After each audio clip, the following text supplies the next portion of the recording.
You will be hunters. It's time.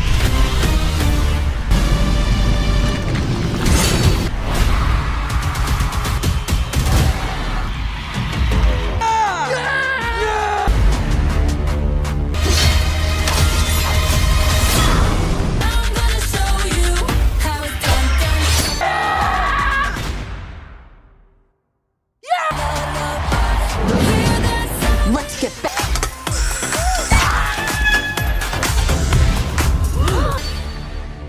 I can destroy the hunters. I can think of every drop I drink up. Battle ready. Time for a new strategy. You're my soda pop, my little soda pop. For good. It's time. Soda pop, my little soda pop. The demon boy band? They're coming after the fans. You're my Run, run, we run the town. Let's go get these guys.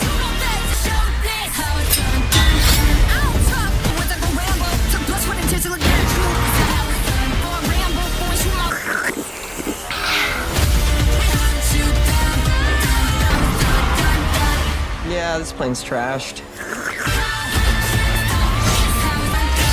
Everything is at stake.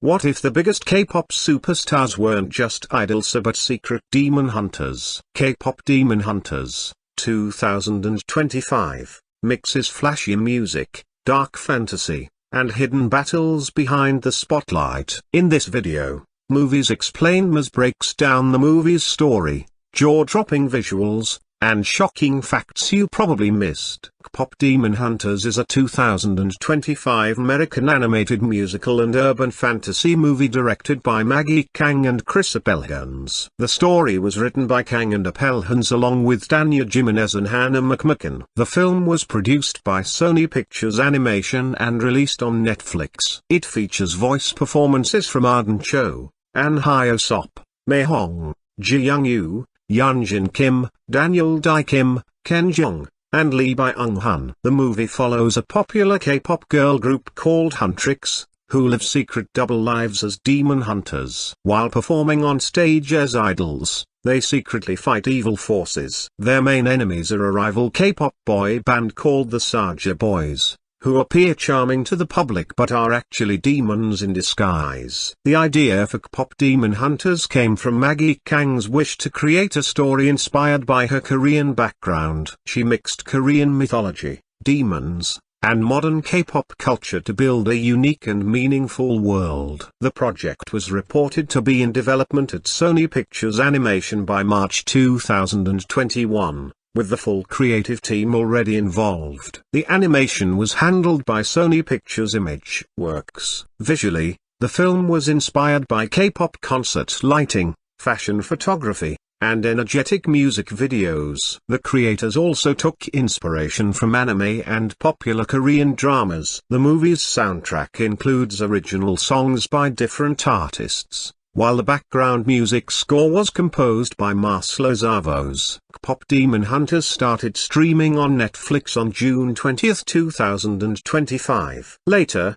a special sing-along version of the film was released in selected theaters for a limited time on August 23, 2024 and again from October 31 to November 2. The movie received very positive responses from both critics and viewers, especially for its animation quality, visual style, voice acting, storytelling, and music. It became the most watched Netflix original title ever, reaching over 500 million views. The sing-along theatrical release was also a major success, becoming the widest Netflix film release by number of theaters and the first Netflix movie to reach #1 at the US box office. The film won several major awards, including Best Animated Feature at the 31st Critics' Choice Awards and the 83rd Golden Globe Awards, and was named Time Magazine's 2025 Breakthrough of the Year. The soundtrack of K-pop Demon Hunters was also extremely successful. It became the first movie soundtrack on the Billboard Hot 100 to place 4 songs at the same time in the top 10. In October 2025,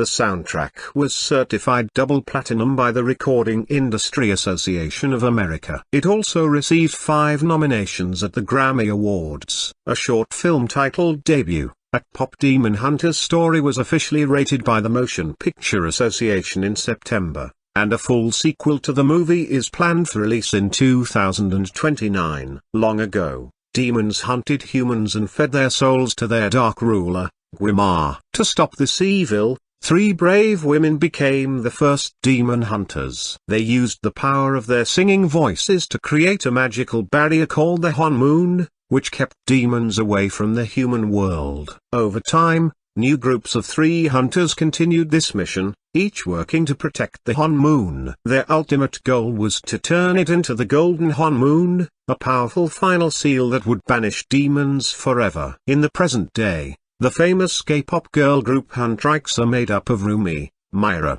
and Zoe are the newest demon hunting trio. They are trained by Celine, a former hunter. Rumi hides a dangerous secret. She is half demon, a truth known only to her and Celine, who raised her like a daughter. As dark demon markings slowly spread across Rumi's skin, she becomes desperate to get rid of them. She pushes the group to release and perform their new song, Golden, believing it will turn the Han Moon gold and erase her markings. However, as the big performance gets closer, Rumi suddenly begins to lose her voice. Meanwhile, in the demon world, Gwimar grows furious at his followers for failing. Under the leadership of Jinwoo, a human who was turned into a demon, 5 demons form a rival K-pop boy band called the Saja Boys. Their mission is to steal Huntrix's fans and weaken the Han Moon. In return, Gwimar promises to erase Jinwoo's painful memories of his human life. When Huntrix watches the Saja Boys' debut song, So Depop, they quickly realize the group is made up of demons and later confront them in battle.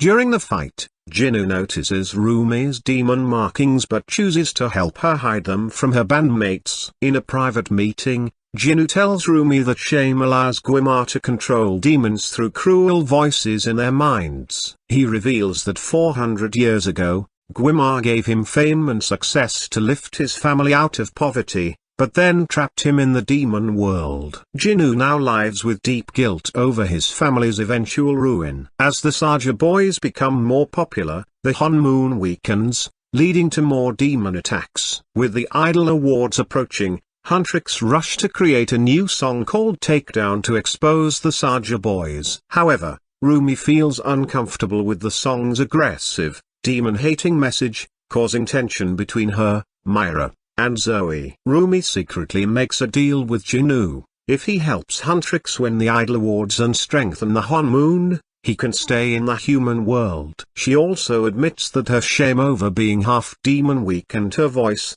and talking to him helped her heal. Jinwoo shares that he no longer hears Gwimar's voices either, thanks to Rumi, and agrees to betray the Saja Boys. But Gwimar summons Jinwoo, reminds him that he once chose wealth and comfort over his family, and threatens to punish him if he breaks their deal. At the Idol Awards, Huntrix perform Golden, having decided not to use Takedown because it caused conflict between them. However, demons sent by Jinwoo trick Myra and Zoe into leaving Rumi alone. Other demons disguise themselves as Myra and Zoe and force Rumi into performing Takedown, publicly revealing her demon markings. Shocked and ashamed, Rumi runs off the stage and meets the real Myra and Zoe, who feel hurt and betrayed after learning she hid her true nature and worked with Jinwoo behind their backs. Rumi confronts Jinwoo, and he admits he lied about parts of his past. Now empowered by stolen souls and the damaged Han Moon,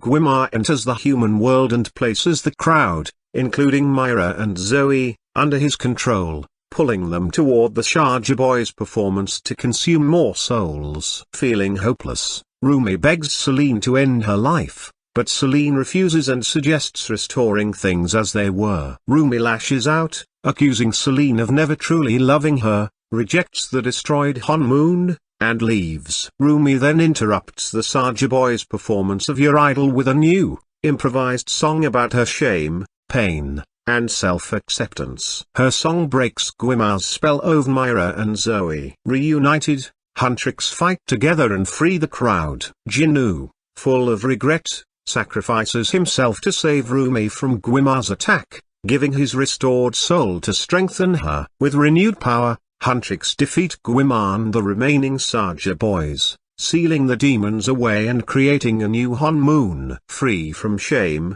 Rumi later relaxes with Myra and Zoe at a bathhouse, where they share tears of happiness. Afterward, the trio reunite with their fans, ready to face the future together. The world of KPop Demon Hunters unfolds in a vibrant, high-stakes blend of glittering K-pop stardom and shadowy supernatural battles, where the protagonists navigate the dual pressures of global fame and demonic threats. At the center of this narrative is the girl group Huntrix, comprised of three dynamic members, Rumi, Myra, and Zoe. Rumi, voiced by Arden Cho, emerges as the group's leader, a fierce and determined idol whose backstory reveals a tragic loss that fuels her demon hunting prowess. Her character arc explores themes of resilience and leadership, as she balances the demands of choreography rehearsals with summoning ethereal swords to combat otherworldly foes. Myra, brought to life by Mei Hong's voice acting, represents the tech-savvy strategist of the trio, often relying on gadgets infused with ancient mysticism to outmaneuver demons. Her personality adds a layer of intellectual depth, contrasting the high-energy performances on stage with calculated strikes in hidden realms. Zoe, voiced by Ji Young-yu, injects humor and heart into the group, her optimistic demeanor masking a vulnerability that becomes pivotal during intense confrontations. Together, they form Huntrix, a name that cleverly plays on hunter while evoking the edgy, futuristic vibe of K-pop group monikers. The plot kicks off with Huntrix at the peak of their career, preparing for a massive world tour that promises sold-out arenas and viral music videos. However, beneath the surface, a surge in demonic activity threatens to disrupt not just their schedule but the very fabric of reality. Demons, depicted as grotesque entities drawn from Korean folklore with modern twists, alike possessing everyday objects or infiltrating social media, begin targeting the group due to an ancient prophecy linking their music to a portal between worlds. This setup allows for seamless integration of action sequences into concert scenes, where pyrotechnics double as magical barriers and dance moves incorporate combat forms. One standout sequence involves a mid-performance demon invasion at a Seoul stadium, where the girls must improvise a battle while maintaining their idol personas, leading to Zoe's memorable line, "The leather has betrayed us," as her outfit malfunctions during a flip. Supporting characters enrich the ensemble, adding layers of mentorship, rivalry, and comic relief. Jinwoo, voiced by An Hyo-sop, serves as the group's manager and occasional love interest for Rumi, his stoic demeanor hiding a secret connection to the demon world. Celine, portrayed by Yeonjin Kim, acts as a veteran demon hunter who trains the girls, her no-nonsense attitude clashing with the idol's celebrity lifestyle. Bobby, voiced by Ken Jeong, provides levity as a bumbling yet loyal sidekick, often stumbling into supernatural mishaps that highlight the film's comedic elements. Antagonists like Guimar, voiced by Lee Byung-hun, embody pure menace as a demon overlord scheming to harness the power of K-pop fame for his dark ambitions. Healer Han, played by Daniel Dae Kim, offers mystical guidance, drawing from shamanistic traditions to heal wounds both physical and emotional. The animation style in KPop Demon Hunters is a visual feast, employing a fluid, stop-motion-like technique that captures the kinetic energy of K-pop choreography while enhancing the fantastical elements. Directed by Maggie Kang and Chris Appelgans, the film uses a cold color palette. The demon realms are dominated by deep blues and shadowy purples, contrasting sharply with the vibrant, neon-lit stages of concerts. Character designs are meticulously detailed.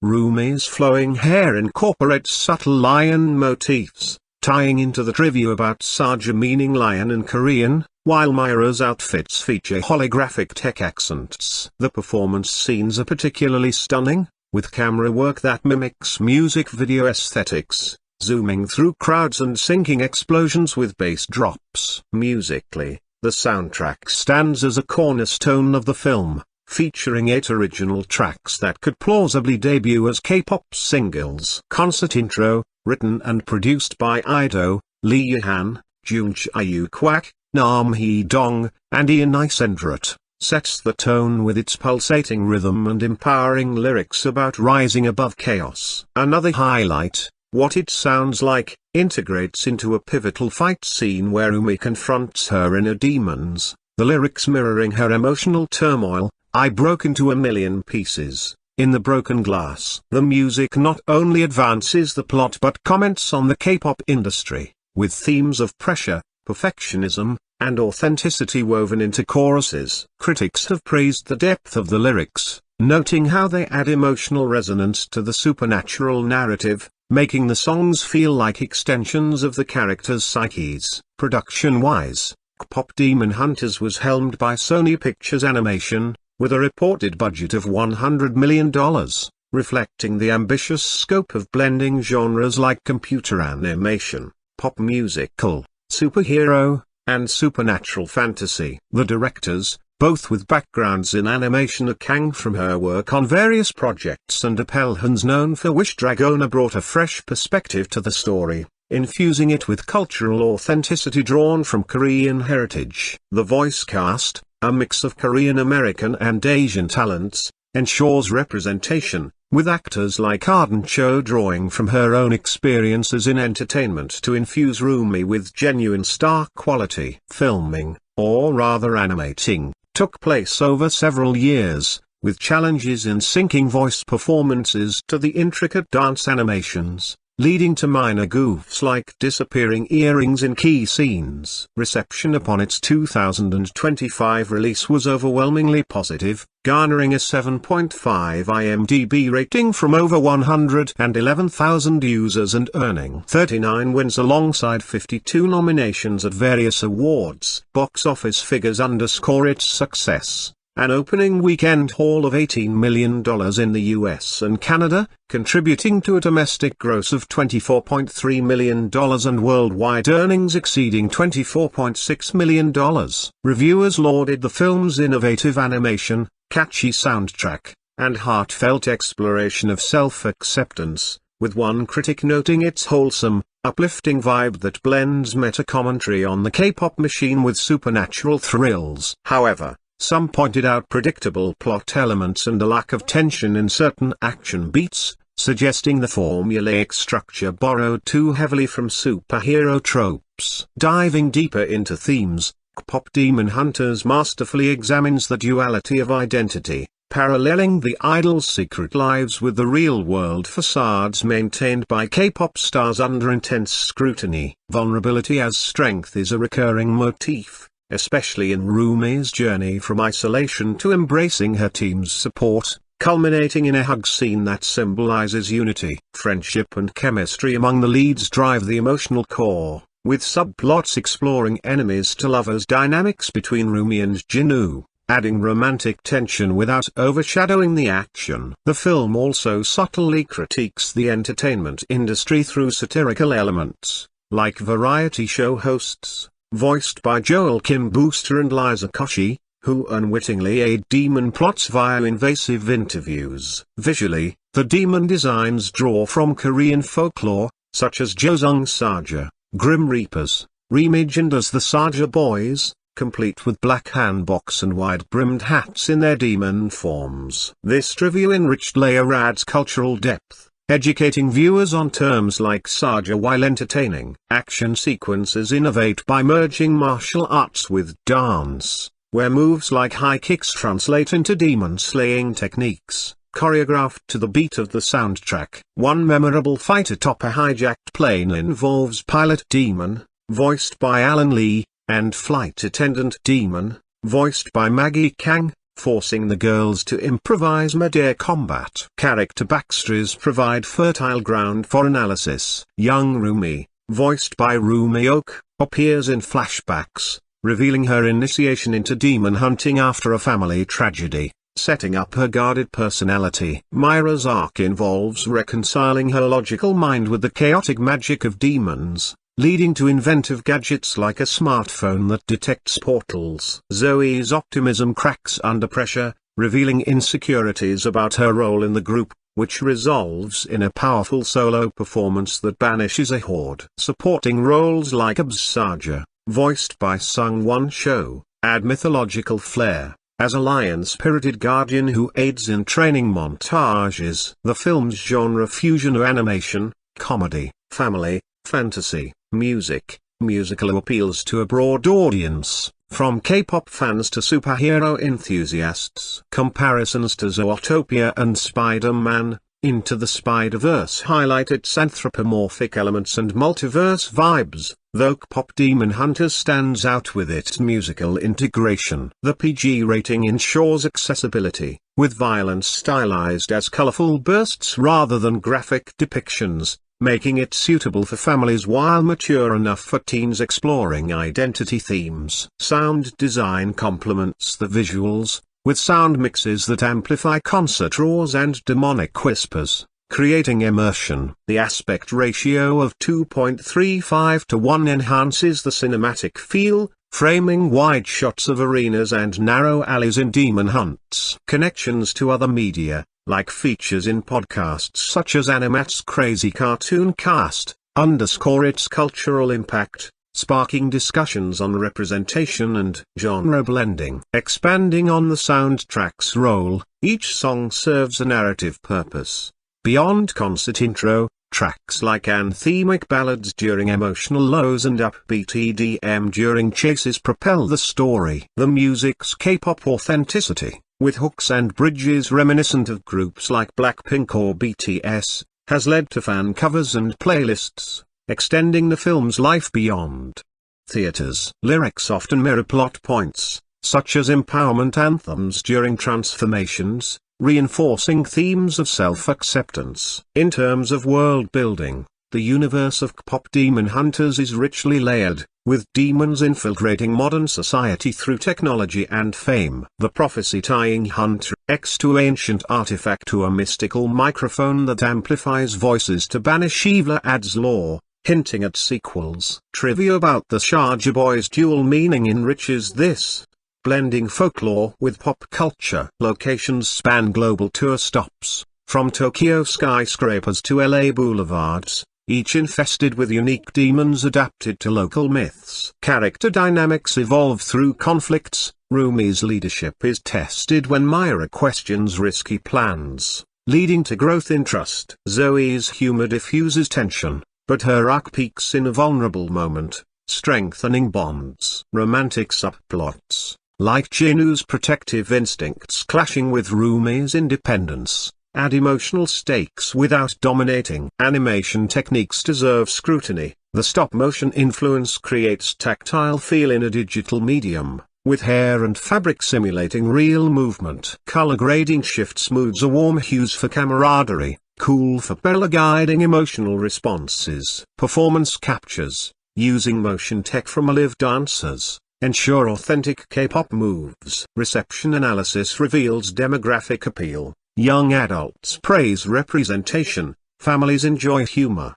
critics note innovation. Awards in animation and music categories affirm quality, with nominations for voice acting highlighting Cho's nuanced performance. Cultural commentary is subtle yet poignant, addressing K-pop's grueling training through parallels with demon battles, where exhaustion mirrors real idols' struggles. Meta elements, like fans, voiced by Nathan Schauf, Charlene Ramos, Ira Tamagawa, unwittingly aiding plots, satirize stan culture. Narrative pacing balances spectacle with introspection, with runtime of 95 minutes allowing tight storytelling. Act 1 establishes dual lives, Act 2 escalates threats, Act 3 delivers climactic convergence of concert and battle. Fan theories abound post-release, speculating on sequels involving expanded lore or new members. The untitled sequel listing fuels excitement, with demands for deeper dives into backstories. Visual effects in Demon Swarms use particle systems for chaotic energy, synced to music for rhythmic fights. Costume design evolves, from glamorous stage wear to armored hunter gear, symbolizing identity shifts. Voice acting synergies. Jong's comedic timing shines in Bobby's quips, Kim's gravitas grounds Celine, while ensemble chemistry feels organic. The film's legacy in 2025 animation landscape positions it as a bridge between Western superhero films and Asian pop culture, influencing hybrids like musical adventures. Thematic depth on vulnerability. Characters learn strength in weakness, with hugs and confessions as powerful as swords, promoting mental health messages. Production anecdotes, though sparse, suggest collaborative spirit, with directors incorporating cast input for cultural accuracy. Box office success, despite competition, proves genre appeal, with streaming on Netflix boosting accessibility. KPop Demon Hunters, 2025 film. Production development and pre-production. The journey of KPop Demon Hunters began in the summer of 2018 when director Maggie Kang, a story artist who had worked at prominent animation studios including DreamWorks, Illumination, and Blue Sky, started developing original ideas influenced by Korean culture, mythology, and folklore. Working alongside her partner Radford Sechrist, Kang conceptualized what would eventually become one of Netflix's most successful animated features. The project, initially referred to simply as KPop, was pitched to Sony Pictures Animation, and remarkably, within just 1 week, the studio greenlit the project. Kang's motivation for creating the film was deeply personal. Having spent over a decade in the animation industry, she realized that if she wanted to work on a film rooted in Korean culture, she would have to pitch it herself. The director delved into mythology and demonology, seeking something that could be visually unique compared to what mainstream media typically offered. Interestingly, despite the film's eventual title, the K-pop element was actually the last component folded into the concept. For Kang, the demons of the movie's title preceded the musical genre. Despite her being a self-professed original K-pop fan, the Demon Hunter concept drew inspiration from Korean shamans, called Mudang, who historically sang and danced to protect their communities. As a child, Kang had been terrified of the Josung Saja of Korean folklore, Grim Reaper-esque figures who usher souls into the afterlife. Initially, these mythological beings seemed too frightening for a children's movie, but after witnessing her then-future niece's love of Maleficent, Kang reconsidered. These fearsome figures were transformed into the Saja Boys, demons disguised as an impossibly attractive boy band intent on stealing the souls of Hunter/X's fans, one at a time. In the early stages of development, Kang made several crucial creative decisions that would define the film's identity. She adapted Rumi as the film's main character from a design that Radford Sechrist had created in 2016 for his comic Plastic Walrus. More significantly, Kang decided that the film would move away from the typical portrayals of female superheroes. Rather than creating characters who were simply sexy and badass like Marvel's female superheroes, she envisioned girls who were humorous, imperfect, and genuinely relatable. Kang wanted to portray women the way she had always wanted to see them represented in superhero movies: funny, silly, goofy, messy, as well as cool, aspirational, and attractive. Chris Apelhans came on board after Kang shared her initial ideas for the film. Apelhans, who had previously directed Wish Dragon for Sony Pictures Animation in 2021, had been planning to take a long break after that project. However, Kang's vision proved too compelling to resist. The two directors were particularly influenced by the films of Bong Joon-ho, which combine multiple different tones in a way that gives them an animated quality. They specifically cited Bong's monster movie The Host as an inspiration for blending genres and moods within a single narrative. The film was formally announced to be underway at Sony Pictures Animation on March 8, 2021,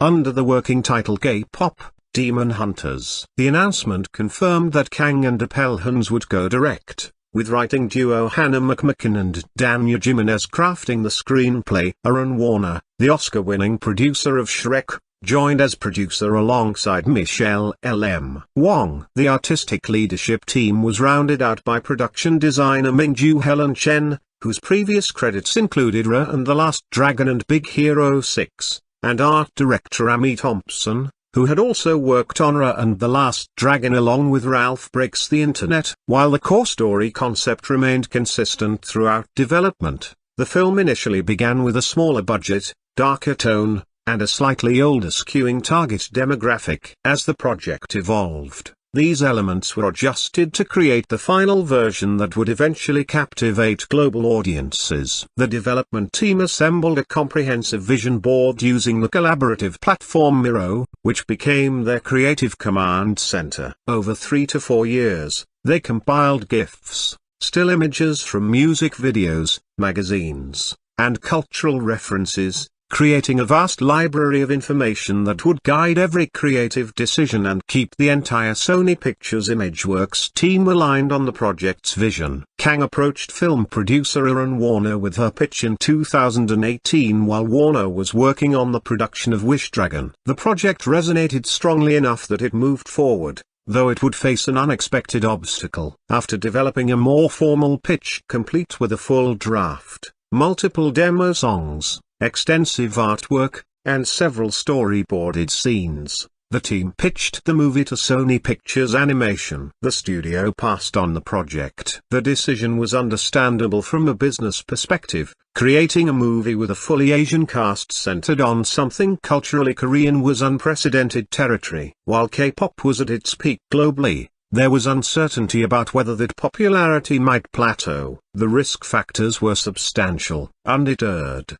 Kang and Appelhans took their comprehensive pitch to Netflix, which responded enthusiastically. The streaming giant immediately saw the potential in what Sony had deemed too risky. However, Netflix couldn't simply take on the project independently because both Kang and Appelhans were Sony employees. This led to what would become an unconventional partnership arrangement. As Kang described it, the relationship became different from typical production structures. The creative work remained primarily at Sony Pictures Animation while Netflix took on the roles of distribution and investor. In April 2022, Netflix registered a filing for the film, marking the first public indication of the project's progress. The film was officially confirmed to be coming to Netflix in February 2023 when Sony Pictures CEO Tom Rothman discussed it in a Business Insider interview. The release on Netflix was the result of a 2021 agreement between the streaming giant and Sony Pictures. According to reporting by Matthew Belloni of Puck,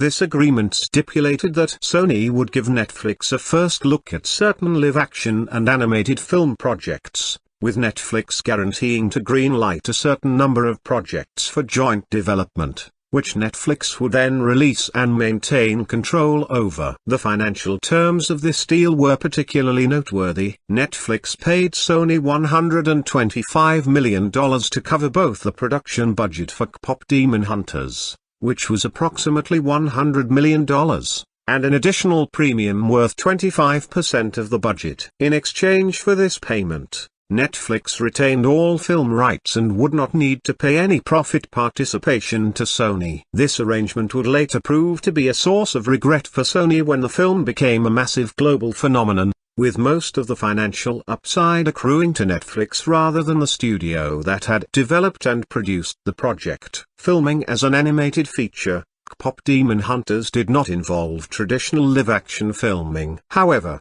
the animation production process was extensive and involved numerous stages that paralleled and often exceeded the complexity of live-action filmmaking. The film was animated by Sony Pictures Imageworks at both its Vancouver and Montreal facilities, with Josh Beveridge serving as animation director. Beveridge, whose previous credits included The Sea Beast and Spider-Man: Into the Spider-Verse, brought extensive experience in creating visually innovative animated content. The animation process was driven by a desire to create something that felt fresh and distinctive. After watching Sony's Spider-Verse films, which are animated in a hybrid 2D/3D style, the creative team made a deliberate decision to eschew the use of 2D elements. Instead, they chose to focus entirely on 3D animation while incorporating the faces and aesthetic feel of anime as particular inspirations for the film's style. Beveridge noted the goal was to achieve a very bold graphic look that maintained 2D aesthetics but with three-dimensional language. making the entire film in 3D CGI. One of the most innovative aspects of the animation was the approach to character design and facial animation. The team developed a system where they would shift the art style of the characters' faces to reflect the film's tone. During glamorous appearances for more triumphant moments,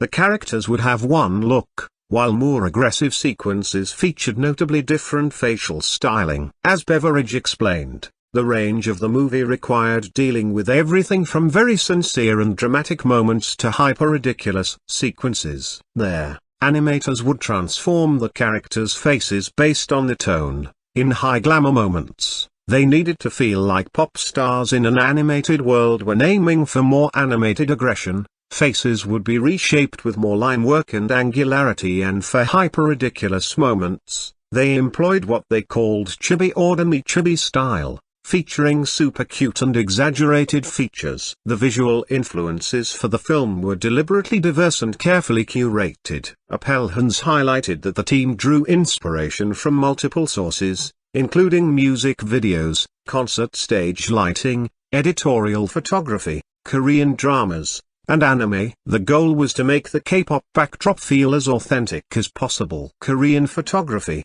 with its sophisticated approach to lighting faces, presented particular challenges when translated to CGI. Fortunately, the collaboration with Sony Pictures Imageworks, a studio eager to push boundaries in animation technology, proved crucial. The Imageworks team pulled extensively from their knowledge of lighting live-action films to achieve the desired photographic and fashion-forward look. They leaned heavily into an editorial aesthetic that gave the film a unique visual signature. The choreography process for the film's numerous song and dance numbers involved an innovative blend of technology and traditional performance capture. Behind-the-scenes footage revealed human dancers performing choreography that was then translated into animated versions, with the movements synchronized precisely. This approach allowed the filmmakers to capture the energy and authenticity of real K-pop choreography while maintaining the flexibility and stylistic choices that animation affords. Technology played a significant role throughout production,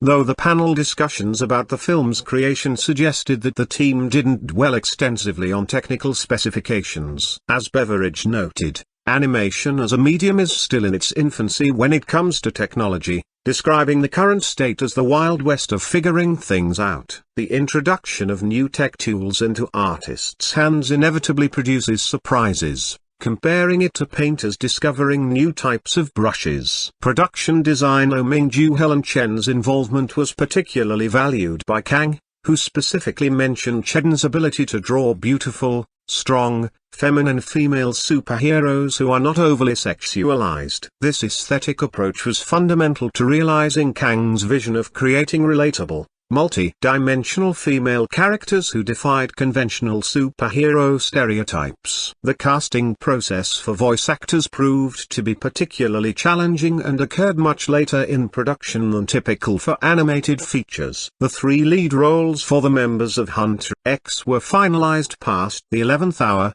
with final voice recording wrapping early in 2025. Just months ahead of the film's June premiere. This created significant logistical challenges for the animation team. Producer Michelle L.M. Wong explained that the songs in the film required a very high level of vocal ability, mixing musical theater and pop styles. The performers needed to be able to sing in highly emotional ways, which proved difficult to find among candidates. The filmmakers faced pressure from both Sony and Netflix studios, who believed the project needed name talent for marketing purposes. However, Wong maintained that they did have name talent in the form of the 3 singing voices, Rami, Ajayi, and Audrey Nunner, who provided the vocals for Zoe, Rumi, and Myra respectively. While these artists were less globally known before the film's success compared to established stars, they brought authentic musical credibility and the specific vocal abilities the project demanded. Jackie Priddle,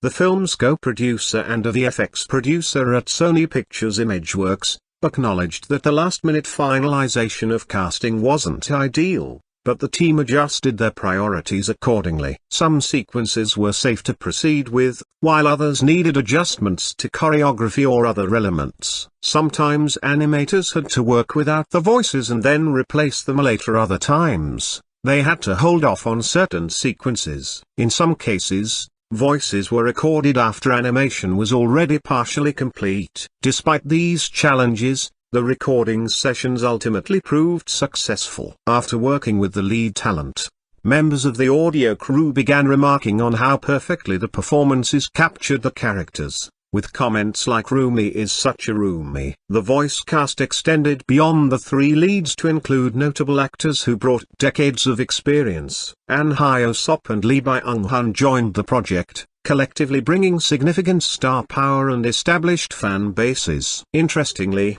Wong revealed that the three lead actors were never physically together during production, recording their parts individually. The first time they performed together was during their appearance on Late Night with Jimmy Fallon, where they sang the breakout hit Golden Live. The production team worked extensively to ensure authenticity in the K-pop elements of the film. Through thorough research, Kang and Appelhans sought to make every aspect of the K-pop world feel genuine rather than superficial or exploitative. This involved studying not just music videos but the entire ecosystem of K-pop culture, including how idols present themselves, the relationship between performers and fans, the visual aesthetics of the industry, and the emotional dynamics at play in K-pop narratives. Post-production on KPop Demon Hunters involved extensive work to refine the animation, integrate the musical performances, and ensure the final product achieved the director's vision.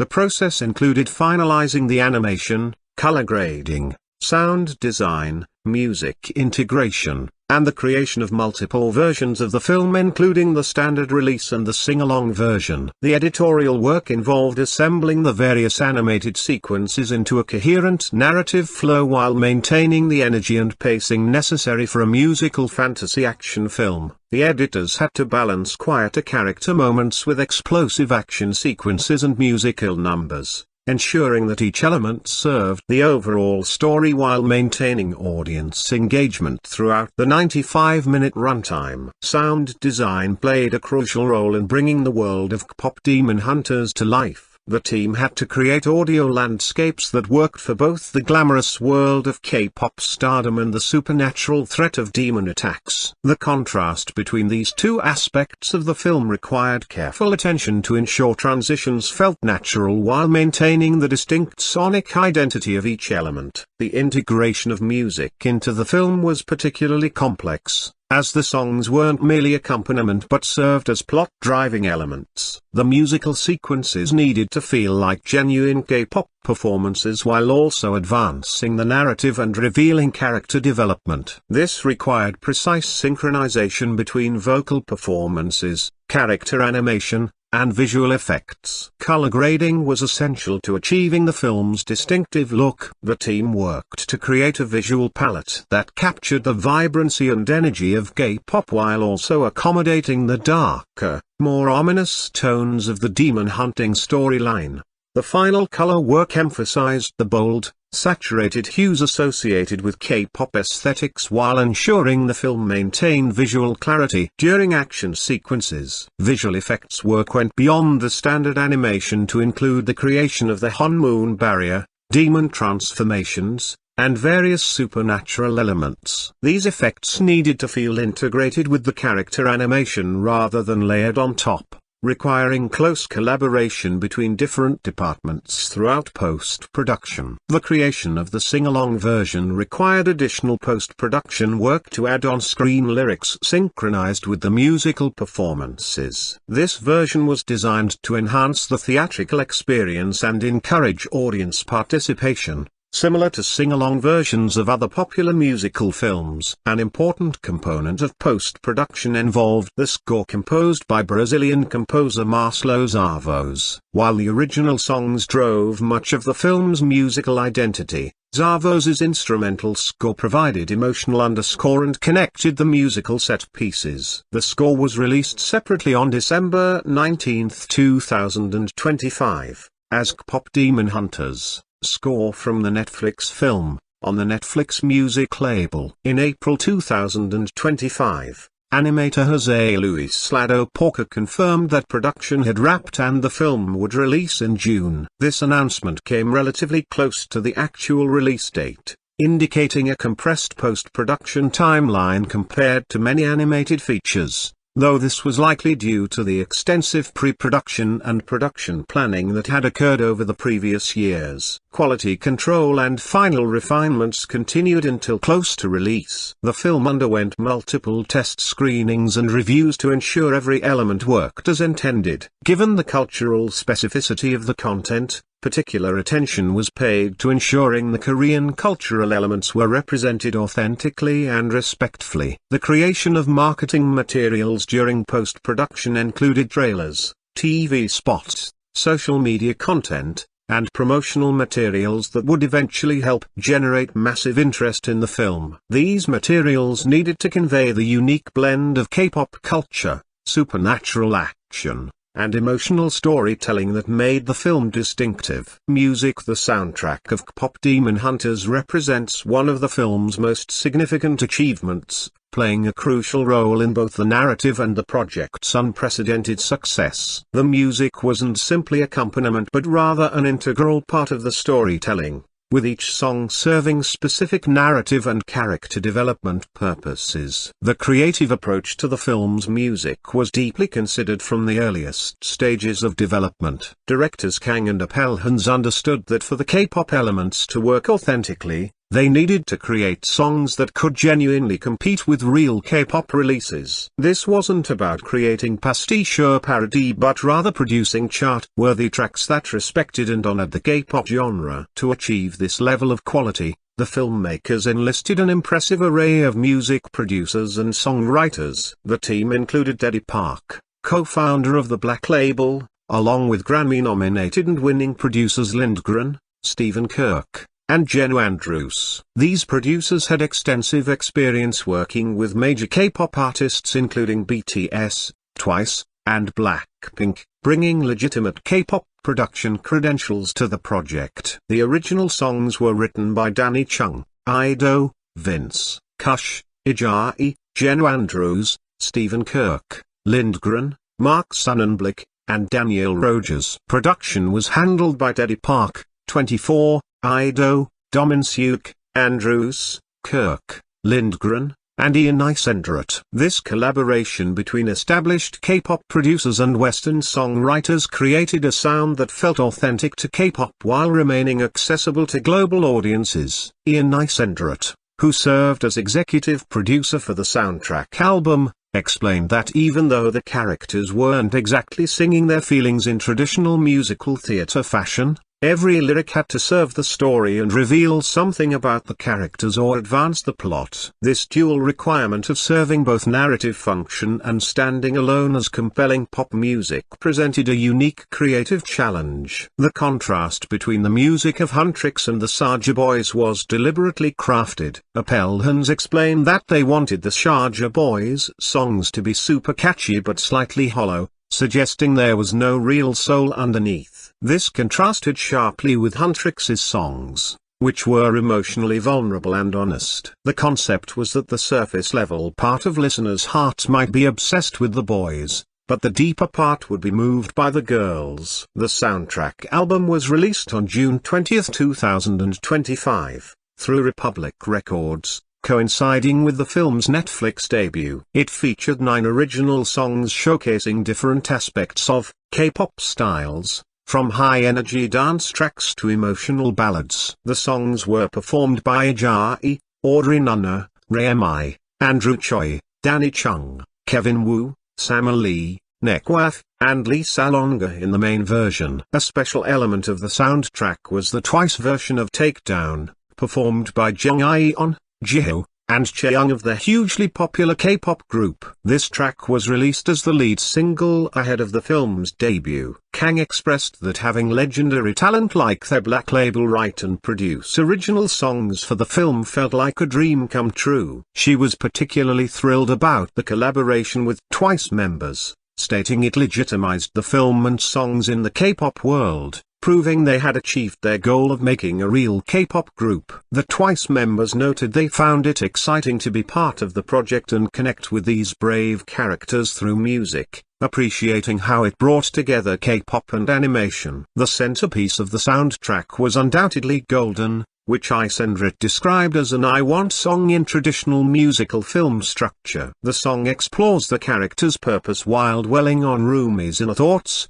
featuring a transition during its bridge from inspirational pop to a slightly darker sotto voce. Isendrit revealed that they initially had 5 to 6 songs written for that slot but kept developing it until it achieved the right energy, noting that the directors were tough customers in the best possible way with a clear vision for what the song needed to be. Within the film's narrative, Golden serves as Huntrix's latest musical release, intended by the group as a means of bringing about the Golden Honmoon, a permanent magical barrier against demons. The song's sequence also reveals to the audience that Rumi is secretly half demon, making it a crucial plot point in addition to being a musical highlight. Golden was released as the second single from the soundtrack on July 4, 2025. Along with a 3-track bundle that included instrumental and a cappella versions. The song became a massive commercial success, ultimately reaching number 1 on both the Billboard Global 200 and the Billboard Global Excl. US charts during the week of July 19.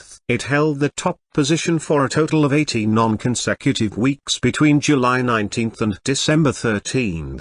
Other standout tracks included How It's Done, which introduced audiences to Huntrix through an energetic demon fighting sequence, Soda Pop, the Saja Boys' bouncy intro number Your Idol, which further established the competitive dynamic between the two groups, and Takedown, which featured a creation montage in the film. On September 5, 2025, a deluxe version of the album was released, featuring additional tracks Prologue, Hunter's Mantra, and Jinu's Lament, along with sing-along, instrumental, and a cappella versions of all the film's songs. This expanded release catered to the enormous fan base that had developed around the music. The soundtrack received widespread critical acclaim. Jason Lipschutz of Billboard predicted that both the Saja Boys and Huntrix could become breakout stars of the summer, noting that all of the KPop Demon Hunters music was enjoying an uptick in streams during its second week of release. He characterized the chart launches as the quiet beginning of a full-blown cultural phenomenon. Critics noted that fictional K-pop groups had become successful not only because of K-pop's rise but also because the people behind them conducted massive research before their launch and featured singing voices of actual artists. Crystal Bell of Mashable attributed part of Huntrix's success to Ajayi, who provided Rumi's singing voice and helped pen many of the film's original tracks, noting her involvement brought a layer of authenticity to the film's sound, blurring the line between fiction and reality. Bell also highlighted that Audrey Nunna and Rami brought their own vocal flair to the film's genre-hopping tracks as Myra and Zoe's respective singing voices. Trent Cannon of Popverse stated that probably the highest praise he could give the music in KPop Demon Hunters was that it felt like a great K-pop album from start to finish, filled with excellent songs showcasing why Korea had become a focal point for pop music in recent years. Bell opined that Golden and Takedown would not feel out of place on a real idol group's comeback album, with propulsive beats, dynamic hooks, and lyrics that tapped into both the emotional highs and warrior-like tenacity of being an idol. The commercial success of the soundtrack was unprecedented. It became the first film soundtrack on the Billboard Hot 100 to have 4 simultaneous songs in the top 10. The album peaked at number 1 on the Billboard 200 chart during the week of September 20 and reclaimed that position for the week of October 11. It scored more than 10 billion global streams and became the second most streamed album overall of 2025 on Spotify and the number 1 soundtrack. Golden achieved particular distinction, making history as the first song by an all-female group to reach number 1 on the Billboard Streaming Songs chart. The track became the 7th most streamed song on Spotify for 2025. According to Billboard, Golden garnered 7 million US streams from June 27 to June 30, a 272% increase from the same period during the previous week. The success extended to individual artists involved in the project. Kevin Wu, the vocalist behind Mystery Saga and a former member of K-pop boy band U-Kiss, saw his Spotify followers skyrocket from 10,000 before the film's release to more than 30 million followers post-launch, demonstrating the film's ability to launch or significantly boost music careers. The soundtrack's accolades included 5 Grammy Award nominations for the 68th ceremony, Song of the Year for Golden, Best Pop Duo, Group Performance for Golden, Best Compilation Soundtrack for Visual Media for the full album, Best Song Written for Visual Media for Golden, and Best Remixed Recording for David Guetta's remix of Golden. The song Golden also won Best Original Song at both the Critics' Choice Awards and the Golden Globe Awards and was shortlisted for the same category at the Academy Awards. Additionally, it won Best OST at the 2025 Melon Music Awards and 2025 MAMA Awards. The Recording Industry Association of America certified the soundtrack double platinum in October 2025, recognizing its massive sales and streaming success. This achievement came remarkably quickly, demonstrating the sustained popularity of the music beyond the initial release period. Release theatrical. The theatrical release strategy for KPop Demon Hunters was unconventional and devolved significantly from the original plan. Initially, the film was designed as a streaming exclusive release for Netflix, consistent with the platform's typical approach to animated content. However, the film's unprecedented success led to multiple theatrical releases that broke records and challenged assumptions about Netflix's theatrical version. The first theatrical component came in June 2025, when KPop Demon Hunters received a limited theatrical release at select cinemas in California and New York from June the 20th to the 26th. 2025. This limited release served primarily to satisfy eligibility requirements for the Best Animated Film and Best Original Song categories at the Academy Awards, which require a certain level of theatrical distribution. At this stage, the theatrical release was modest and strategically focused on awards qualification rather than generating significant box office revenue. The initial streaming release date of June 20, 2025, had been announced relatively late in the film's promotional cycle. In April 2025, it was first revealed by an animator that the film would be released in June, and later that month, the specific date of June 20 was confirmed. This compressed announcement timeline was unusual but reflected Netflix's evolving approach to film releases and marketing. The film's explosive popularity on Netflix, combined with the soundtrack's chart success, led Netflix to make an unprecedented decision, bringing a sing-along version of the film to theaters for special fan events. This sing-along version was announced for theatrical release on August the 23rd to the 24th, 2025, in select theaters across North America, the United Kingdom, Australia, and New Zealand. The scale of this theatrical event was remarkable for Netflix. Insiders reported that 1,700 cinemas in the United States and Canada had booked the special event, with more locations being added daily. As of late Tuesday before the event, 1,000 showtimes were already sold out, ultimately reaching over 1,300 sold-out screenings across all territories. This represented a massive expansion from Netflix's previous theatrical ventures. The 1,700 theater count dethroned the 698 theater release of Netflix's Glass Onion, a Knives Out mystery from 2022 as the widest theatrical release by number of theaters for a Netflix film. Major theater chains participated in this release, with Regal Cinemas and Cinemark Theatressa, the country's two largest circuits behind AMC Theatressa, playing the sing-alongs, along with Alamo Drafthouse and numerous other circuits. Notably, AMC Theaters, the country and world's largest circuit, initially refused to play the sing-along in keeping with its general policy of not screening movies simultaneously available in homes. However, this stance would later shift. The theatrical performance of the sing-along version exceeded expectations. Initially projected to gross $18 to $20 million during its opening weekend,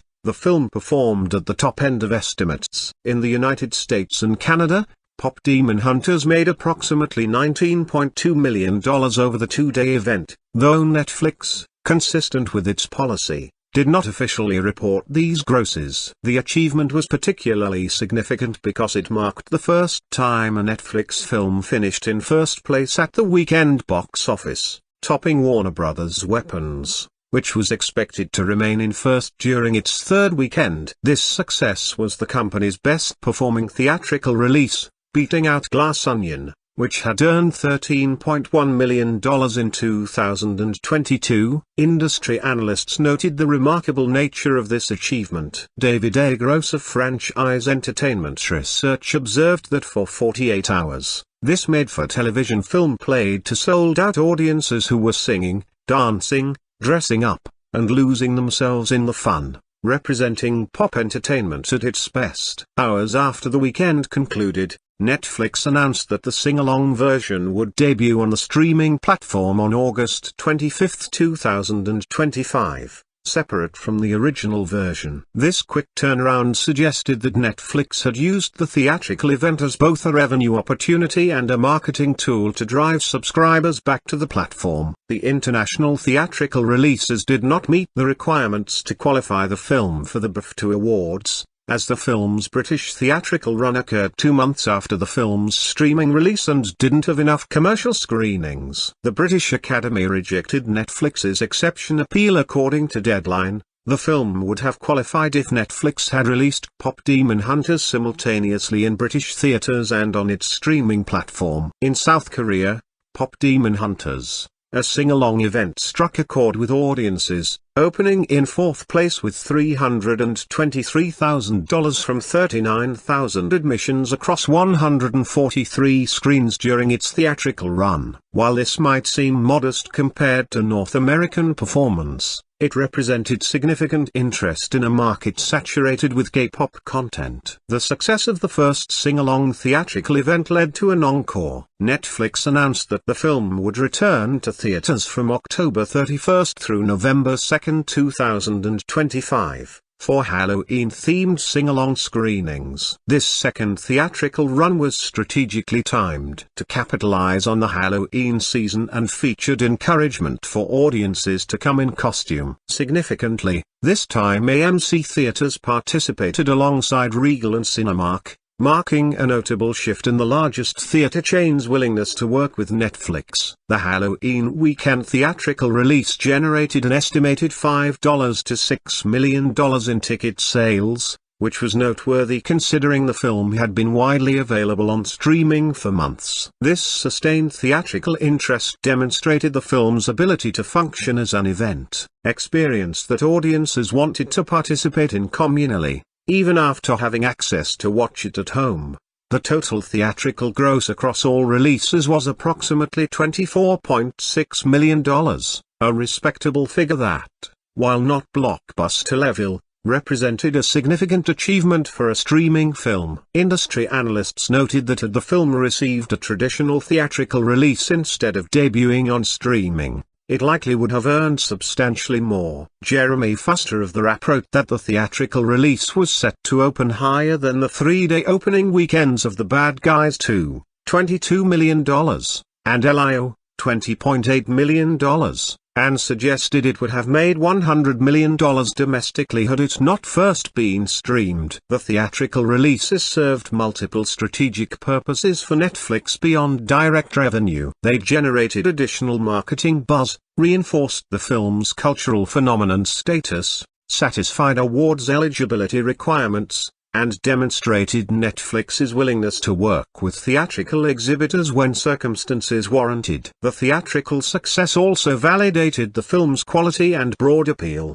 countering narratives that streaming films couldn't compete with traditional theatrical releases in terms of cultural impact. Home media KPop Demon Hunters' primary release platform was Netflix's streaming service, where it debuted globally on June 20, 2025. This streaming release represented the culmination of the 2021 agreement between Netflix and Sony Pictures, under which Netflix paid $125 million to cover the film's production budget and an additional premium, in exchange for maintaining all film rights. The film's performance on Netflix was nothing short of extraordinary, establishing new records and exceeding even the most optimistic projections. On July 29, 2025, just over a month after release, Netflix announced that KPop Demon Hunters had become the platform's most watched original animated film of all time. The film's viewership continued to grow at an unprecedented pace, consistently appearing in Netflix's top 10 charts across numerous countries. On August 26, 2025,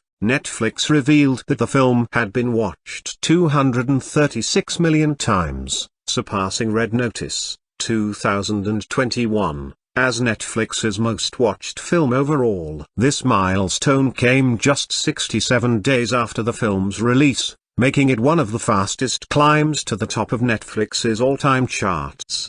The Hollywood Reporter stated that according to the company's internal figures, the film performed consistently throughout the summer rather than experiencing a typical spike and decline pattern. The viewership records continued to fall. On September 3, 2025, Netflix announced that the film had passed 266 million views, overtaking the first season of Squid Game to become Netflix's most watched title across all categories, movies and series combined. This achievement was particularly significant as Squid Game had held the record for approximately 4 years and had been widely considered an insurmountable benchmark. Netflix typically publishes total viewership data from within 91 days of a title's release, and KPop Demon Hunters ended this initial streaming run with 325.1 million views. However, the film's popularity didn't wane after this period. As of December 24, 2025, the film had received more than 500 million views, reaching this milestone in under 6 months on the platform. This sustained viewership over such an extended period was unprecedented for Netflix content. The film's performance in Netflix's weekly top 10 charts was equally remarkable. During the week of September the 22nd to the 28th, 2025, the film completed its 15th consecutive week in Netflix's top 10, breaking the previous record held by Red Notice, which had charted 14 times total, though not consecutively. KPop Demon Hunters spent 8 of its first 15 weeks in the number 1 position and 7 weeks at number 2, never falling below second place during this period. By its 20th week on the chart during October the 27th to November the 2nd, 2025, the film returned to second place with 14 million views, coinciding with the Halloween theatrical sing-along release. The film maintained chart presence well into late 2025, demonstrating remarkable longevity that few streaming titles achieve. The streaming success had significant implications for the various parties involved in the film's production and distribution. Sony Pictures Animation, which had produced the film, reportedly experienced some regret over the deal structure that had given Netflix all film rights in exchange for the production budget plus premium. While Sony received its agreed-upon payment, the unprecedented success meant that Netflix captured the vast majority of the film's value, including merchandising opportunities, sequel rights, and the cultural cachet of having produced the most watched content in the platform's history. The sing-along version of the film was made available on Netflix on August 25, 2025, as a separate title from the original film. This version featured on-screen lyrics synchronized with the musical performances, allowing viewers at home to participate in the same sing-along experience that had proven so popular in theaters. The availability of both versions gave viewers options based on their preferences and helped extend the film's appeal to different types of audiences. Netflix's viewing metrics were based on total hours viewed divided by runtime, meaning that the film's 325.1 million views during the first 91 days represented billions of hours of viewing time. This metric, while sometimes criticized for its methodology, demonstrated that the film wasn't just started by viewers but was being watched through to completion, often multiple times. The sustained high viewership numbers suggested strong word-of-mouth recommendation and repeat viewing behavior unusual for streaming content. International performance was particularly strong. The film topped Netflix charts in over 90 countries and territories, demonstrating that its blend of K-pop culture and universal themes resonated across diverse markets. This global appeal was particularly notable given concerns during development that the film's cultural specificity might limit its international reach. Instead, the film proved that authentic cultural representation could enhance rather than limit global appeal. Netflix strategically leveraged the film's success through various promotional efforts on the platform. The film was prominently featured in Netflix's interface, appearing on the landing page for subscribers worldwide. Behind-the-scenes documentaries, cast interviews, and other supplementary content were made available, helping to sustain interest and encourage repeat viewership. The platform also utilized the film to drive subscription growth and retention. While Netflix didn't publicly release specific data on new subscriptions attributed to the film, industry analysts suggested that major content releases like KPop Demon Hunters played a significant role in subscriber acquisition and preventing churn. The film's release timing in June, traditionally a slower period for streaming, helped Netflix maintain momentum during what could have been a lull between major releases. Social media integration played a crucial role in the film's streaming success. Netflix encouraged viewers to share their reactions using specific hashtags, which helped create viral moments around the film's release. Dance challenges based on the film's choreography,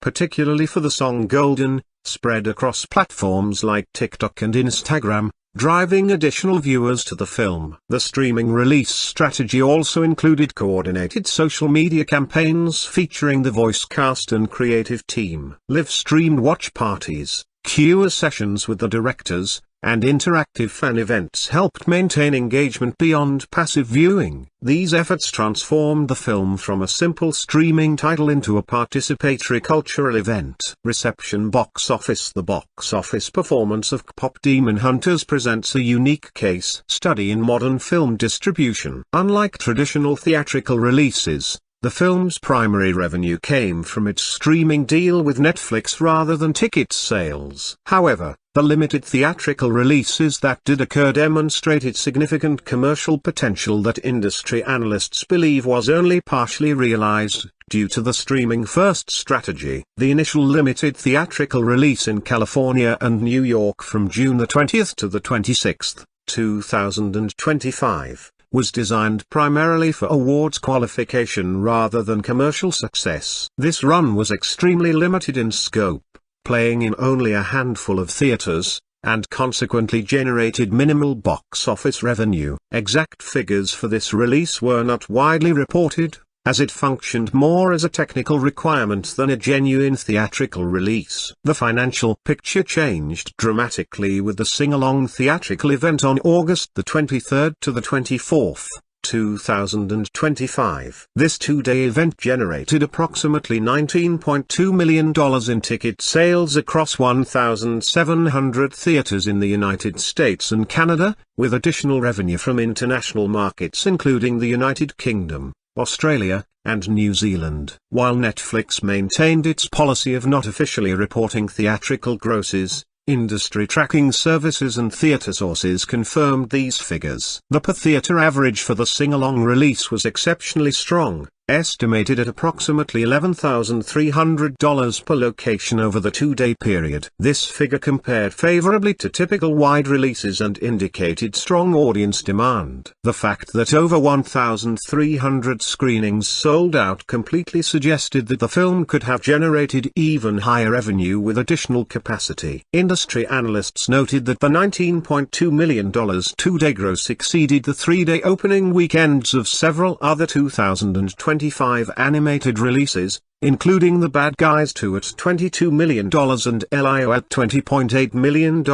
This comparison was particularly telling given that those films had the benefit of an additional day and were fresh theatrical releases rather than sing-along versions of a film already available on streaming for 2 months. The international box office performance varied by market. In South Korea, where K-pop culture is indigenous, the film opened in 4th place with $323,000 from 39,000 admissions. While this might seem modest compared to the North American performance, it represented solid interest in a market where animated films typically face stiff competition from local and Hollywood blockbusters. The South Korean performance also demonstrated that the film's depiction of K-pop culture resonated with audiences most familiar with the genre. The Halloween weekend theatrical return on October 31st to November 2nd, 2025. Generated an estimated $5 to $6 million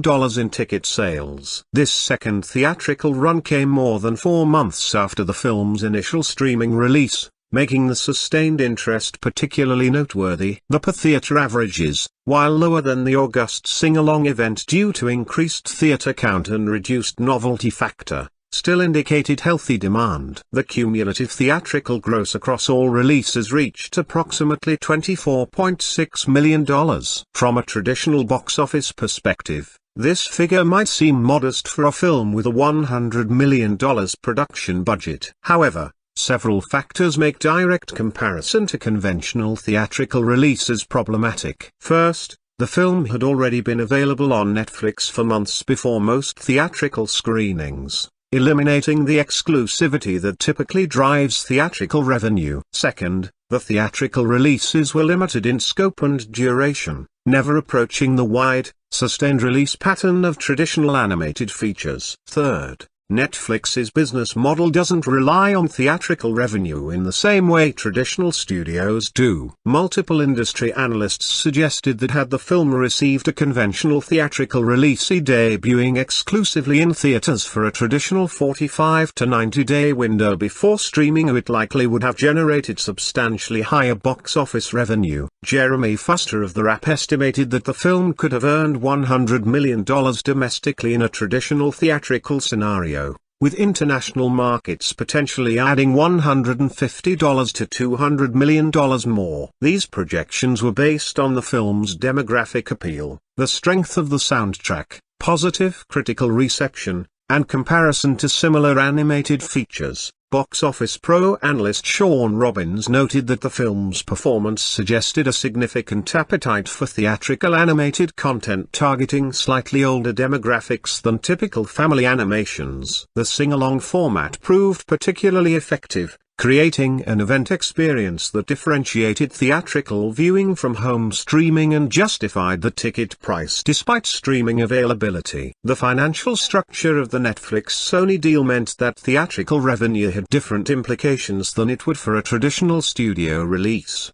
Because Netflix had paid Sony a flat fee covering the production budget plus premium, the theatrical revenue generated by the sing-along events accrued entirely to Netflix rather than being split between distributor and exhibitors in the traditional manner. However, theaters still received their standard exhibition fees, meaning Netflix's net revenue from theatrical was lower than the gross figures might suggest. Sony Pictures Animation's perspective on the theatrical performance was complex. While the studio had received its negotiated fee regardless of the film's commercial performance, the unprecedented success highlighted what might have been possible with a traditional theatrical release strategy. Industry sources suggested that Sony executives privately acknowledged that the deal, while providing guaranteed revenue and risk mitigation, had cost them the opportunity to participate in one of the biggest animated successes in years. The theatrical performance also had implications for Netflix's broader strategy. The platform had historically shown reluctance to pursue theatrical releases,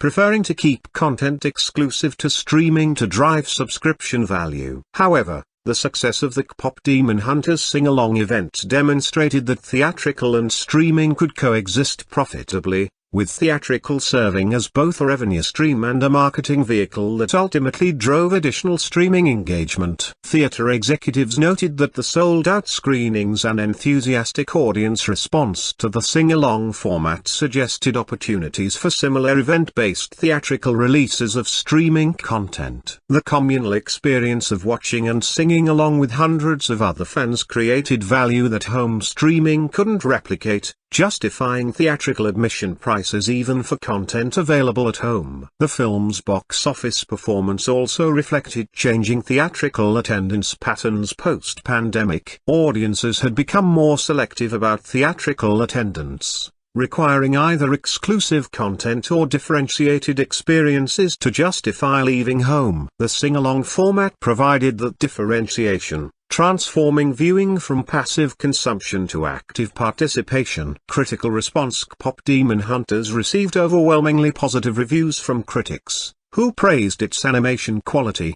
authentic representation of K-pop culture, compelling characters, infectious music, and successful blending of multiple genres. The film currently holds several impressive ratings on major review aggregation platforms, reflecting widespread critical acclaim. On Rotten Tomatoes, the film achieved a 94% approval rating based on 266 reviews, with an average rating of 8.1 out of 10. The site's critical consensus stated that the film was a thrilling blend of K-pop spectacle and supernatural action.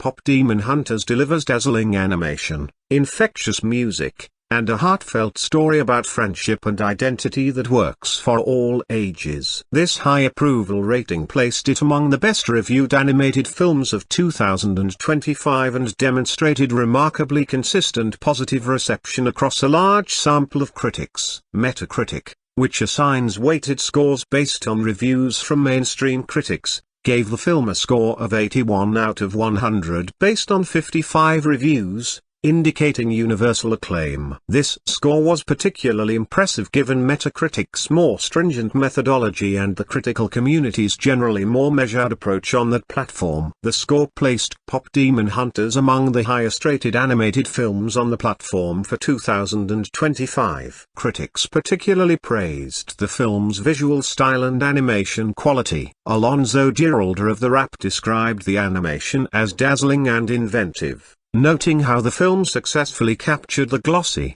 high-energy aesthetic of K-pop videos while maintaining narrative clarity during action sequences. He highlighted the innovative approach to character design, where faces would shift in style depending on the emotional tone of scenes, calling it a clever solution to the challenge of balancing realism with animated expressiveness. The authenticity of the K-pop elements received widespread acclaim. Crystal Bell of Mashable commended the film for treating K-pop as more than a trendy backdrop, instead exploring the demanding reality of idol life, the intense relationship between performers and fans, and the cultural significance of the genre. She noted that the film avoided the pitfall of many Western depictions of K-pop that reduce it to a colorful aesthetic without understanding its substance. David Ehrlich of IndieWire gave the film an A grade, calling it the most purely entertaining animated film since Spider-Man: Into the Spider-Verse. He praised the director's ability to juggle multiple tones,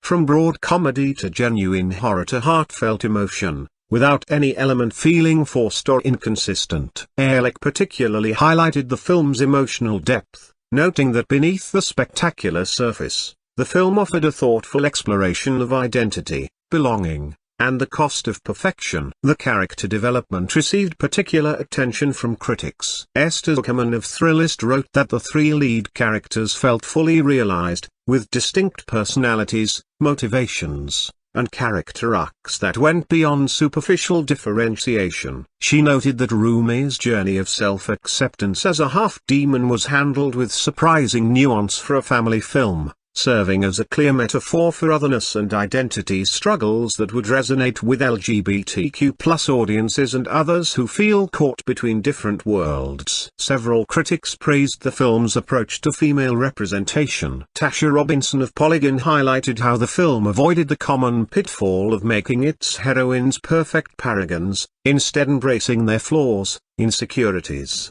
and occasional pettiness. She wrote that the characters felt like real young women rather than idealized role models, which made their heroism and growth feel earned rather than assumed. Robinson particularly appreciated how the film allowed its female characters to be funny, noting that comedy is often reserved for male characters in action films. The music received near universal praise. Owen Gleiberman of Variety wrote that the original songs were surprisingly legitimate K-pop tracks that could stand alongside actual K-pop releases. He noted that Golden in particular was an absolute banger with an infectious hook that justified its chart success. Gleiberman praised the film for committing fully to its musical elements rather than treating them as obligatory set pieces, with each song serving clear narrative purposes while remaining entertaining in isolation. The film's handling of Korean cultural elements was analyzed by several critics with Korean heritage. Grace Kim of the Korea Times praised the film for its respectful and informed depiction of Korean mythology, noting that the incorporation of Mudang and Josung Saja demonstrated genuine research rather than superficial cultural tourism. She appreciated how the film made these elements accessible to international audiences without diluting their cultural specificity. Not all reviews were entirely positive. Some critics felt the plot followed predictable narrative beats despite the fresh cultural context. Bill G. Byrie of Vulture gave the film a positive review but noted that the story itself was fairly conventional and that viewers familiar with hero's journey narratives would anticipate most major plot developments. However, he conceded that the execution was so strong that these familiar elements didn't significantly diminish enjoyment. A few critics found the film's tonal shifts occasionally jarring. Peter D. Bruge of Variety, while generally praising the film, noted that the transitions between comedic, dramatic, and action sequences sometimes felt abrupt, particularly in the second act. He suggested that the film occasionally struggled to balance its various ambitions, though he emphasized that these were minor issues in an otherwise impressive achievement. The film's treatment of the demon hunting premise received mixed responses from some critics. While most appreciated the creative mythology, a handful felt the supernatural elements were underexplored compared to the K-pop aspects. Richard Roeper of the Chicago Sun-Times noted that the demon lore sometimes felt like a plot device rather than a fully developed system, though he acknowledged this was a minor quibble in a film primarily focused on character and music. Several critics highlighted the film's appeal to both family audiences and adult viewers. Katie Walsh of the Los Angeles Times wrote that the film successfully operated on multiple levels, offering spectacular visuals and catchy songs for younger viewers while providing more sophisticated humor, cultural references, and thematic depth for older audiences. She praised the filmmakers for not condescending to either audience segment. The voice acting received considerable praise. Critics noted that, while the three lead voice actors were relative unknowns in mainstream Hollywood, their performances brought authentic energy and emotion to their characters. Several reviewers specifically mentioned that the decision to cast actors who could actually sing the demanding musical numbers paid substantial dividends in authenticity. Industry trade publications focused on the film's commercial implications and cultural impact. The Hollywood Reporter's review praised the film as a watershed moment for representation in mainstream animation, noting that major studios would undoubtedly take notice of its success. The review suggested the film proved that authentic cultural representation, rather than limiting audience appeal, could actually enhance it by offering fresh perspectives and aesthetics. Critics also analyzed the film's timing and cultural context. Several reviewers noted that the film arrived at a moment when K-pop had achieved unprecedented global popularity, making it well positioned to capitalize on existing interest while also introducing the genre to audiences who might not have explored it otherwise. K-pop expert Jeff Benjamin, writing for Billboard, praised the film for arriving at the perfect cultural moment when K-pop's global infrastructure could support and amplify its release. The film's approach to the idol industry received thoughtful analysis. Critics appreciated that, while the film celebrated K-pop,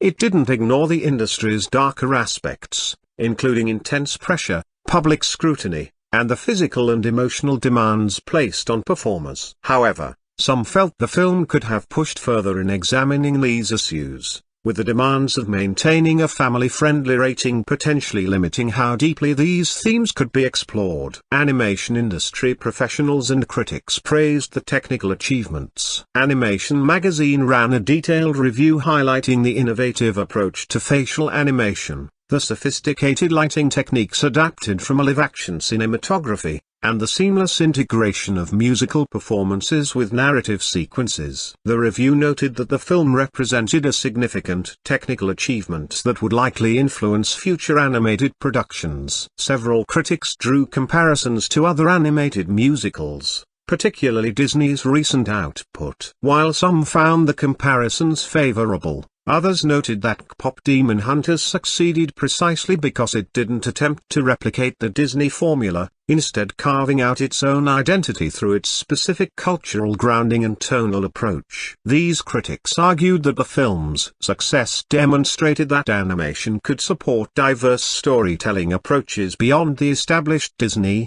Pixar paradigm. The film's pacing received generally positive reviews, with critics noting that the 95-minute runtime felt appropriate. Most reviewers appreciated that the film didn't overstay its welcome, maintaining energy and momentum throughout. A few critics suggested that certain sequences, particularly in the second act, could have been trimmed slightly, but these were minority opinions. The ending and resolution received mixed responses. While most critics found the climax emotionally satisfying, some felt it resolved conflicts too neatly. A handful of reviewers wanted more ambiguity or complexity in how character relationships concluded, feeling that the film opted for an overly tidy happy ending when something more bittersweet might have felt more earned given the themes explored. Critics praised the film's humor, noting that it successfully balanced different comedic styles. Physical comedy, verbal wit, cultural references,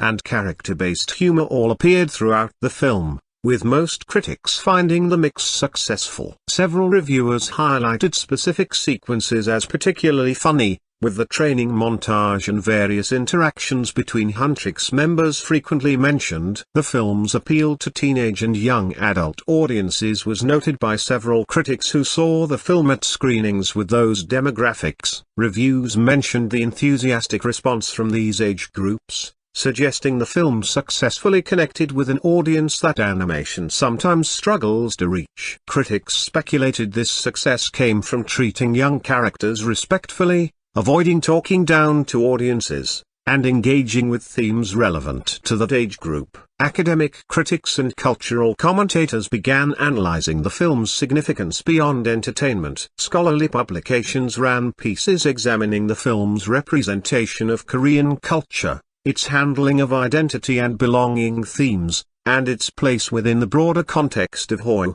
the Korean cultural wave. These analyses generally praised the film for contributing positively to Korean cultural representation in Western media. The film's impact on discussions about representation in animation was noted by several entertainment journalists. Think pieces and analysis articles appeared examining how the film's success might influence future animated projects, particularly regarding the feasibility of culturally specific stories for major studio productions. Most of these pieces were optimistic that the film's performance would encourage more diverse storytelling. Awards season predictions began appearing shortly after the film's release, with most critics anticipating nominations for Best Animated Feature, Best Original Song, and technical categories. The strength of the critical response positioned the film as a serious contender, though some critics cautioned that the film's Netflix distribution might hurt its chances in some categories where theatrical releases typically dominate. By the end of 2025,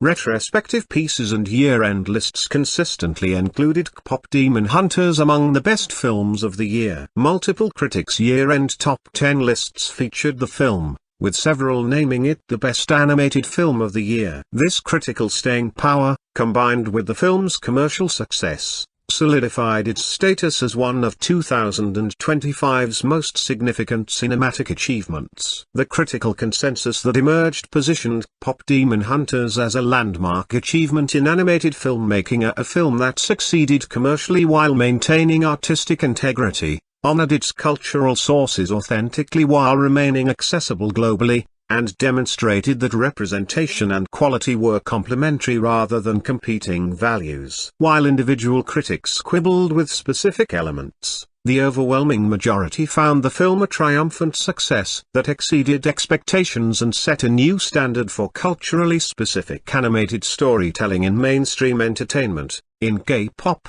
the fans come first. Also, catchy South Korean music acts are constantly telling the legions of dedicated followers who have propelled them to international stardom. If it weren't for the fans, boy band BTS couldn't possibly have filled SoFi Stadium 4 times over, and Blackpink would never have been invited to headline Coachella, nor would there be any reason to greenlight a movie like KPop Demon Hunters. The title says it all in the high-energy, high-concept supernatural action comedy from Sony Pictures Animation, the versatile toon studio responsible for Spider-Man, Into the Spider-Verse and The Mitchells vs. the Machines. 3 ultra-talented supernatural protectors use their popularity as girl band superstars to defend the mortal world from Demon King Gwimar, by Eunghun Lee, known to the world as Huntrix, rebellious Sweldo-wielding Myra, Mehong, Burbank-crazed rapper Zoe, Ji Young-yu, and purple-braided orphan Rumi, Arden Cho, are what you might call a triple threat. They sing, they dance, they slay demons. When they're not slicing the evil spirits in half with their phosphorescent pink weapons, the band leverages the love fans show them to build a barrier, known as the Golden Hon Moon, that will block the demons once and for all. But Jinu, An Hyosop,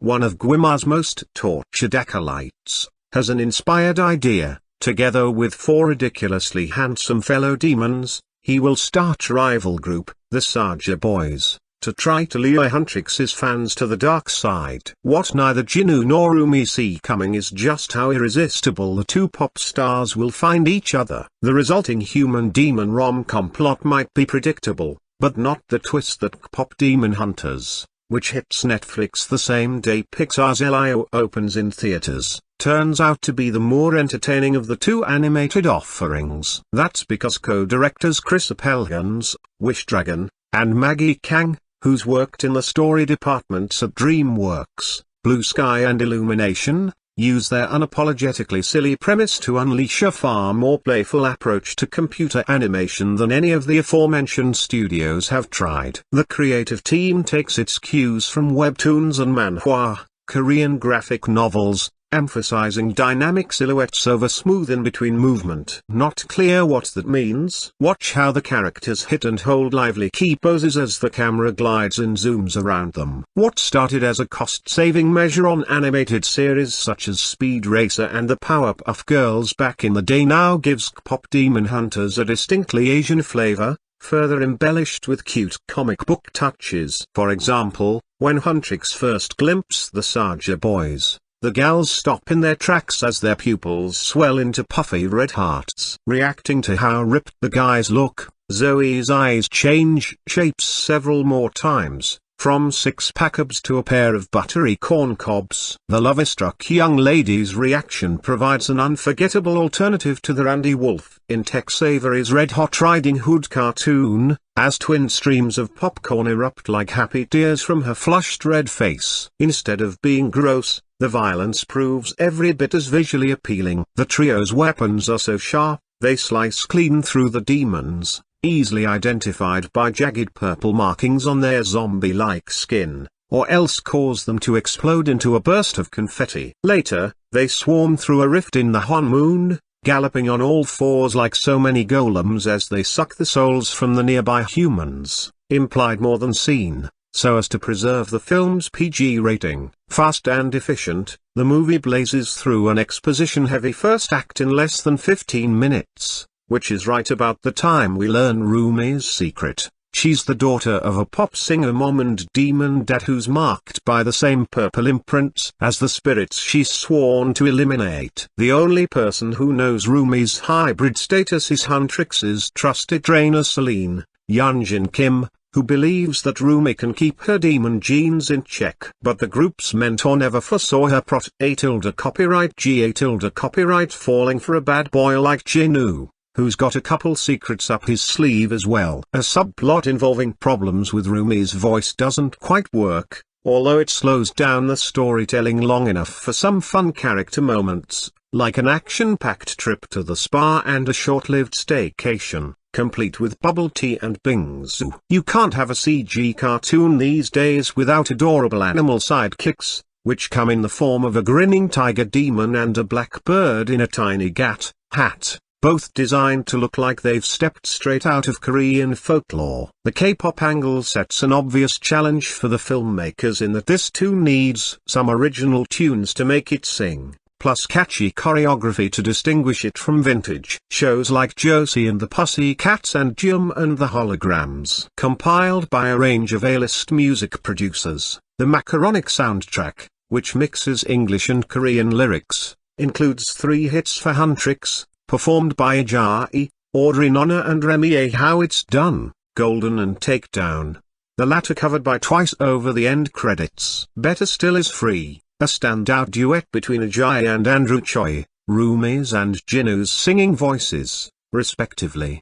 Because the nimble, genre-hopping movie is set in the world of K-pop, it may not even occur to fans that they're watching a musical, although it's kind of hard to deny as you catch yourself singing along. Creating a sonic vocabulary for the fantasy hit was a challenge for sound designer Michael Babcock. Music is obviously a huge part of KPop Demon Hunters. Songs are how the Hunter X girls connect to their human fans and keep hordes of demons from entering the mortal realm. But beneath KPop Demon Hunters' banging soundtrack, there is also a rich tapestry of sounds that each play a role in bringing the movie's world of magic and monsters to life. The job of crafting those sonic elements fell to Michael Babcock, a saxophonist turned sound designer whose past works includes The First Omen, Heretic, and Dune, Part 2. As a professional musician in his own right, working on a project like KPop Demon Hunters gave Babcock a choice opportunity to flex his creative muscles in ways that other types of movies don't always lend themselves to. When I spoke with Babcock recently ahead of KPop Demon Hunters' return to theaters for a limited run of sing-along showings, he told me that part of what attracted him to the project was how unique its story about monster slayers moonlighting as pop stars was. He loved that the movie felt like a niche idea on top of a niche idea. But he knew that sound designing for an action-forward musical built around K-pop would be a technical challenge that required him to find creative ways to complement the movie's already complex soundtrack. Of all the things that I've worked on in my career, this is probably the most wonderfully difficult because every single aspect of the sound had to work with each other, Babcock said. The music had to feed the sound design. The design had to feed the music and dialogue. It all had to be very, very cohesive. When Babcock first came on to KPop Demon Hunters, much of the movie's animation was still a work in progress. But co-directors Maggie Kang and Chris Appelhans were flush with storyboards and ideas about what kinds of sounds they wanted to shape the movie. Naturally, fully produced K-pop songs would feature largely all throughout. But Kang and Appelhans also wanted KPop Demon Hunters' magical elements, say like its demon characters and the Hunter X girls' weapons, to have distinct sounds of their own. The directing duo sent Babcock an eclectic collection of songs to get his creative juices flowing. Some were K-pop tracks, but many were from artists like Billie Eilish and Imogen Heap. And that got Babcock to thinking about how K-pop music production techniques could inform his approach to designing the movie's soundscape. It was a mix of really interesting vocal performances, but also distinct kinds of processing on the songs, whether it was certain kinds of harmonies or the way they were treated with reverbs and delays. Babcock explained. Each song emphasized different approaches to music production that K-pop pulls from to some degree. Layering and reverb became important parts of the sonic vocabulary Babcock built for KPop Demon Hunters as he developed a sense of what this heightened world and its magic should sound like. Figuring out things like how demons, speaking voices should differ from humans was a relatively straightforward process. But action-heavy set pieces filled with music and background noise required Babcock to find clever ways of sneaking sound design in without getting in the way of the songs. I had to make sure I was working with music. But and this goes back to the concept of having a sonic vocabulary. I also wanted the magical sounds to feel organic and music-based, Babcock said. For the weapons, I actually bought a bunch of tuning forks and manipulated the sounds they made to create a sword-like resonance. Those weapon sounds also had to be in sync with the music, rhythmically. Otherwise they wouldn't complement each other. During this weekend's sing-along shows, it might be a little hard to hear how much effort went into making all of KPop Demon Hunters a sonic detail harmonize. But Babcock hopes that, as a fans re-watch the movie, they are able to pick up small details like the way sounds of city traffic feed into certain songs, or the fact that the Saja Boys' force field of sexiness sounds exactly like a timpani accompanied by wind chimes. What I would love for people to listen for is how much emotion is in every single frame of the movie, Babcock said. Every creative decision here was emotionally driven, and if you're hearing something that really speaks to you, understand that there was an agreement on the production sides that wow, yeah, this is giving us exactly the feeling we wanted.